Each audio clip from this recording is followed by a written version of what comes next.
सभी का हमारे यूट्यूब चैनल स्टडी सेगमेंट पर स्वागत है।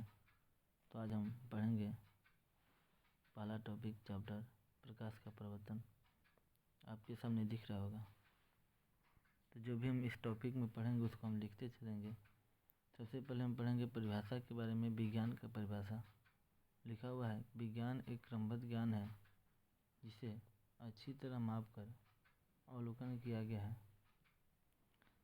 इस परिभाषा को आप दूसरे शब्दों में भी कह सकते हैं कि अनुभव एवं अवलोकन से प्राप्त विश्व के क्रमबद्ध ज्ञान को विज्ञान कहते हैं। अब इसके इंग्लिश में डेफिनेशन है, science is the systematic knowledge well perfect of measurement and observation. ये हुआ डेफिनेशन। अब विज्ञान की दो शाखाएं हैं, मतलब ये कह सकते हैं कि विज्ञान को दो भाग में विभाजित किया गया है। पहला है प्राकृतिक विज्ञान और दूसरा हो जाता है जीव विज्ञान। अब इस प्राकृतिक विज्ञान को भी दो भाग में बांटा गया, भौतिक विज्ञान, रसायन विज्ञान, और जीव विज्ञान को दो भाग में बांटा गया, वनस्पति विज्ञान और प्राणी विज्ञान। भौतिक विज्ञान के जो जनक हैं वो सर आइजैक न्यूटन, रसायन विज्ञान के जनक एंटोनी लेवोजियर। अब आ जाइए जीव विज्ञान के दो भाग हुए हैं, पहला तो हो गया वनस्पति विज्ञान, दूसरा प्राणी विज्ञान। तो वनस्पति विज्ञान के थियोफेस्टस और प्राणी विज्ञान के अरस्तु। जो प्राणी विज्ञान के जनक है वही जीव विज्ञान के भी जनक हैं। अब पढ़ेंगे प्रकाश के बारे में। तो सबसे पहले हम जानेंगे कि प्रकाश किसका भाग है। तो प्रकाश आप कह सकते हैं कि प्रकाशिकी चैप्टर है, इसी का भाग है एक प्रकाश, प्रकाशिकी का एक भाग है। अब प्रकाशिकी क्या है? तो प्रकाशिकी जो है ये भौतिकी का एक भाग है, शाखा है, मतलब एक भाग कह सकते हैं कि भौतिकी का वह भाग, भौतिक विज्ञान का वह शाखा जिसके अंतर्गत हम प्रकाश और इसकी विभिन्न घटनाओं के बारे में अध्ययन करते हैं, उसी को हम प्रकाशिकी कहते हैं। और अब इसमें आएगा आपका पहला चैप्टर जो है प्रकाश का परावर्तन, रिफ्रैक्शन ऑफ लाइट। तो सबसे पहले हम इसमें जानेंगे प्रकाश के बारे में कि प्रकाश क्या है। तो प्रकाश एक प्रकार की ऊर्जा है जिसे हम देख नहीं सकते हैं, परंतु इसकी सहायता से किसी दूसरी वस्तु को देख सकते हैं। आप कभी भी प्रकाश को नहीं देख सकते हैं। सपोज दैट, मान लीजिए कि आप एक अंधेरे कमरे में गए किसी वस्तु को खोजने के लिए, तो टॉर्च जलाएंगे तो आपको प्रकाश नहीं दिखेगा। मान लीजिए कि यहाँ पे कोई वस्तु है, इसको आपको देखना है तो टॉर्च जलाएंगे, यहाँ से टॉर्च जला दी, प्रकाश जा रही है, तो आपको प्रकाश नहीं दिखेगा, आपको ये वस्तु दिखेगा जिसको खोजने का है। तो प्रकाश, वही प्रकाश एक प्रकार की ऊर्जा है। अब ऊर्जा कैसे है? क्योंकि ये जो आप टॉर्च जलाएंगे तो टॉर्च की बैटरी में संचित ऊर्जा, रासायनिक ऊर्जा, यहाँ से विद्युत ऊर्जा में परिवर्तित होकर प्रकाश ऊर्जा में परिवर्तित हो गया। यानी कि इसको कह सकते हैं कि प्रकाश एक प्रकार का ऊर्जा भी है जिसकी सहायता से हम किसी वस्तु को देख सकते हैं। प्रकाश एक विद्युत चुंबकीय तरंग है जिसके संचरण के लिए माध्यम की आवश्यकता नहीं होती। प्रकाश जो है वो निर्वात में भी जा सकता है, प्रकाश निर्वात में भी जा सकता है, जबकि ध्वनि नहीं जा सकता है। ध्वनि को माध्यम की आवश्यकता होती है, जबकि प्रकाश को गमन करने के लिए माध्यम की आवश्यकता नहीं होती है। प्रकाश के पास दो गुण होता है, पहला कण के रूप में और दूसरा तरंग के रूप में। प्रकाश जो है एक माध्यम है, प्रकाश एक तरह से माध्यम है और इसी के द्वारा हम देख सकते हैं। जैसे आप अंधेरे कमरे में चले जाएं तो आपको कुछ नहीं दिखेगा, इसके लिए आपको एक माध्यम की आवश्यकता होती है। जैसे आपको कहीं जाना हो तो आप माध्यम बना लेते हैं, ट्रेन, बस। उसी तरह से आप किसी वस्तु को आपको देखना है तो आप माध्यम बनाएंगे, टॉर्च, लंटेन, दिया, बल्ब, जो भी है, तो वो माध्यम हुआ एक तरह से, यानी उससे प्रकाश निकलता है। तो प्रकाश एक प्रकार से माध्यम है जिसकी सहायता से हम किसी वस्तु को देखते हैं। Light is the carrier of that energy which produce sensation of vision, जो देखने की क्षमता को उत्पन्न करता है। और दूसरा परिभाषा कि light is in the form of energy, प्रकाश ऊर्जा के रूप में होता है, विच हेल्प्स, जो सहायता करता है, टू सी, देखने में, एनी ऑब्जेक्ट, किसी वस्तु को देखने में प्रकाश सहायता करता है। But we can not see the light, लेकिन प्रकाश को नहीं देख सकते। कभी भी हम वस्तु को देख सकते हैं, प्रकाश को नहीं देख सकते हैं। अब प्रकाश के बारे में आगे देखते हैं कि प्रकाश जिस वस्तु से निकलता है उसे क्या सकते हैं। तो प्रकाश जिस वस्तु से निकलता है उसको आप कह सकते हैं कि प्रकाश का स्रोत है। जहाँ से कोई चीज़ निकलता है उसको हम स्रोत ही कहते हैं। जैसे मतलब आप किसी वस्तु किसी का आमदनी का स्रोत क्या है, तो उस वस्तु से कहाँ से वो कमा रहा है, कहाँ से उसकी इनकम आ रहा है, उसको हम आमदनी का स्रोत कहते हैं।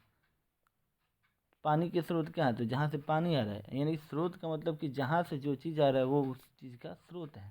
तो प्रकाश का स्रोत क्या है, तो प्रकाश जहाँ से निकल रहा है उसको हम प्रकाश का स्रोत कहते हैं। अब ये तो ऐसा हो सकता है, या तो प्राकृतिक स्रोत हो सकता है या तो मानव निर्मित।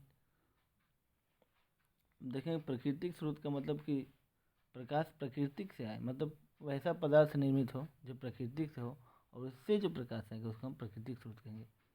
जैसे सूर्य है तो सूर्य को तो हम बना नहीं सकते हैं, सूर्य प्राकृतिक है और वहाँ से जो प्रकाश आता है तो उसको कहेंगे सूर्य को, सूर्य का प्रकाश यानी कि प्राकृतिक स्रोत सूर्य है। तारे भी प्राकृतिक स्रोत हैं। तो सूर्य तारे आदि प्रकाश के प्राकृतिक स्रोत हैं, जिसमें हम सूर्य जो है पृथ्वी वासियों के लिए सबसे बड़ा ऊर्जा स्रोत है। पृथ्वी मतलब हम सभी के लिए कह सकते हैं कि चाहे वो मानव निर्मित हो चाहे प्राकृतिक, उसमें सूर्य जो है हमारे लिए सबसे बड़ा स्रोत है। मानव निर्मित में आ जाता है बिजली का बल्ब, मोमबत्ती, जो भी हम खुद से बना सकते हैं और उससे प्रकाश है उसको हम मानव निर्मित स्रोत कहते हैं। अब आ जाते हैं कि प्रकाश के आधार पर वस्तु दो प्रकार का होता है। पहला जिसमें प्रकाश आ सकता है, जिससे प्रकाश निकल सकता है, और दूसरा वो है जिससे प्रकाश नहीं निकल सकता है। तो प्रकाश निकलने वाली वस्तुएं जो प्रकाश उत्सर्जित करते हैं उसको हम प्रदीप्त पदार्थ कहते हैं। जैसे सूर्य से प्रकाश निकलता है, मोमबत्ती है, लंटेन है, बल्ब है, जो भी है जहाँ से प्रकाश निकले उसको हम प्रदीप्त कहते हैं। और अप्रदीप्त वही होगा वैसी वस्तुएं जो प्रकाश उत्सर्जित नहीं करती है, जैसे टेबल, कुर्सी, पुस्तक, चंद्रमा भी कह सकते हैं, मून। चंद्रमा से प्रकाश नहीं आता है, प्रकाश तो वो रिफ्लेक्ट करता है, वो अपना प्रकाश नहीं देता है। अब यहाँ देखिए एक सरल रेखा पर चलने वाले प्रकाश की किरण को कहते हैं। जो प्रकाश की किरण सरल रेखा में चलते हैं उसको हम प्रकाश की किरण कहते हैं। और इसके जो समूह बनाते हैं प्रकाश की किरणों के समूह प्रकाश का किरण पुंज कहते हैं। अब ये किरण पुंज 3 प्रकार के होते हैं। पहला हो गया अपसारी। अपसारी का मतलब हो गया जो ऊपर की ओर जा रहा है, यानी वैसी किरणों का समूह जो एक बिंदु से निकलकर फैल जाती है उसे अपसारी किरण पुंज कहते हैं। इसके बीच की दूरी बढ़ती जाती है। अब कैसे बढ़ती है, देखिए यहाँ एक बिंदु है यहाँ, अब यहाँ से प्रकाश किरण निकल रहा है और जा रहा है दूर तक, तो यहाँ से इसके बीच की जो दूरी है वो आप देखेंगे तो बढ़ रहा है। यहाँ दूरी बढ़ रहा है, यानी जिनकी बीच की दूरी बढ़ता हो या एक बिंदु से निकल के प्रकाश बहुत दूर तक जाए उसको हम अपसारी कहते हैं। अब समानांतर किरण पुंज का मतलब कि प्रकाश की किरणों के बीच की दूरी बराबर हो, उसको हम समानांतर कहते हैं। किरणों का समूह जो एक दूसरे के समानांतर होते हैं उसे समानांतर किरण पुंज कहते हैं। और ऐसे ही किरण पुंज में किरणों के बीच की दूरी बराबर हर जगह बराबर होती है। जहाँ भी देखिएगा वहाँ दूरी हर जगह बराबर है। या एक तरह से कह सकते हैं कि वैसा किरण जो समानांतर हो। समानांतर का मतलब समान अंतर, जहाँ हर जगह समान अंतर होनी चाहिए, उसके बीच की दूरी होनी चाहिए।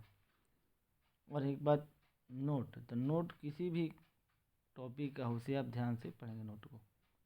नोट बहुत दूर से आने वाली जो प्रकाश की किरण है जो बहुत दूर से आती है उसको समानांतर किरण पुंज माना जाता है। जैसे आप कह सकते हैं कि सूर्य के प्रकाश की किरण, तो ये समानांतर है क्योंकि बहुत दूर से आ रहा है सूर्य के प्रकाश की किरण, इसी कारण इसको समानांतर किरण पुंज भी कह सकते हैं। अब एक और बचा लास्ट अभिसारी। अभिसारी मतलब एक हो गया बहुत दूर तक जाने वाला, एक समानांतर हो गया, यानी अंतिम जो होगा वो अभिसारी दर्पण हो किरण पुंज होगा, यानी बहुत दूर से आकर किसी बिंदु पर मिल जाए उसी को हम अभिसारी दर्पण कहते हैं। तो बहुत दूर से एक बिंदु पर मिलेगा यानी दूरी इसका घटेगा, तो इसका डेफिनेशन होगा कि वैसी किरणों का समूह जो एक बिंदु पर आकर मिलती है या मिलती हुई प्रतीत होती है उसे ही अभिसारी किरण पुंज कहते हैं। और ऐसे जो किरण पुंज होते हैं ना, इसमें किरणों के बीच की दूरी हमेशा घटती जाती है। देखिए यहाँ पे ज़्यादा है, यहाँ से बढ़ाएंगे तो यहाँ दूरी ज़्यादा है, यहाँ तो कम है, और होते होते एक बिंदु पर मिल गया। इसी को हम क्या कहेंगे, अभिसारी कहेंगे। तो इसके बाद जो इसके बाद टॉपिक है वो अगले दिन पढ़ेंगे। तो आज का हमारा क्लास इतना ही रहेगा, और जो भी हम लिखवाएंगे इसे आप एक जगह नोट कीजिएगा और इसको याद भी करना है।